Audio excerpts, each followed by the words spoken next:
Hey guys, this is Bill from TFL Chat Room, and I just wanted to go over another trade I took today using volume profile analysis on the USDCAD.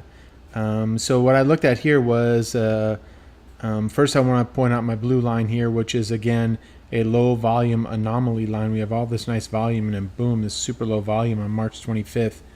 And so I look at that point in the market and I draw a line going across, and I use this as a point of resistance or support, or just really a place that I want to pay attention to when the market approaches this. And so I looked at this green line up over the last week and a half, and I noticed one thing on here, and that's this big green candle here on July 21st, and no price movement associated with it. Lots of energy down here with volume, but no price. So my thought process as I saw this, and this kept going up, and then we had this bigger green, solid green candle on lower volume compared, I thought that we were going to crash out on my blue line here, and it looks like we are doing that exactly. And so I didn't know that today, but I did see this on some decent red volume the last couple of days, pushing off of that line there. So today my bias going into this day on USDCAD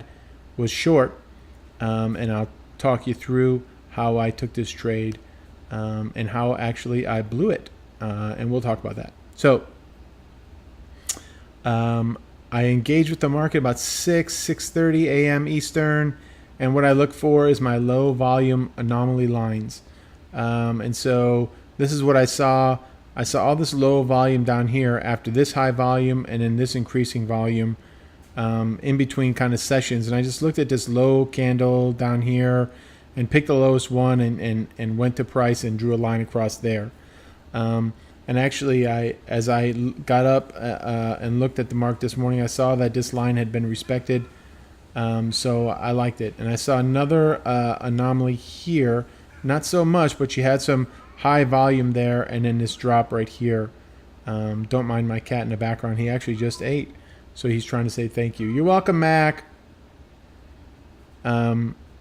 So I see this and I draw the line there. Don't like it that it's on a bigger candle, but the market did respect it. So we'll go from there. And I'll talk you through how I entered this trade and how I blew it. What I saw was the market going through these levels here, which is common. And what I want to see is some kind of volume increase going out of these levels and then a pullback to it. That's what I've been trying to do. And it's exactly what I saw right here.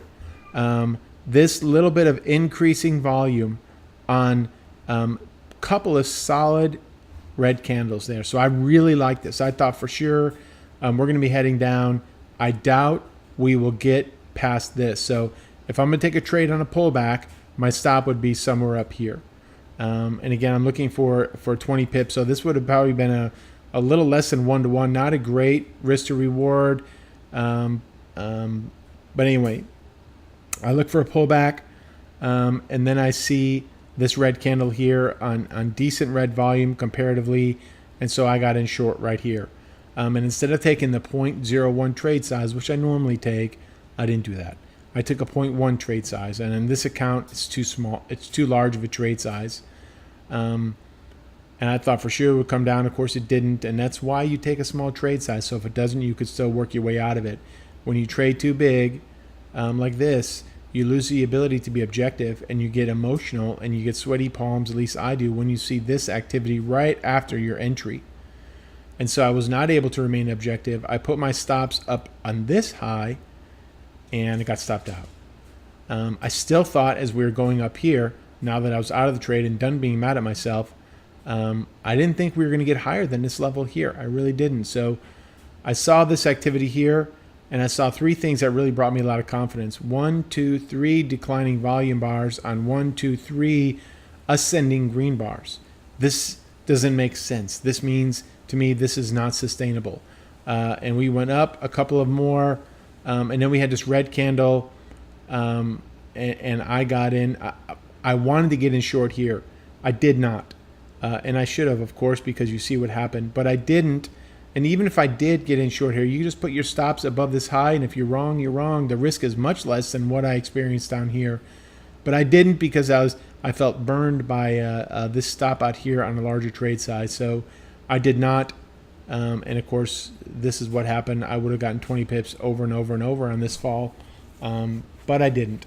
So to me, this is a great lesson that number one, I'm learning how to read the combination of volume and candles. Not just volume itself and not just candles themselves, but the combination of the two in volume price analysis and making judgment calls in live market activity.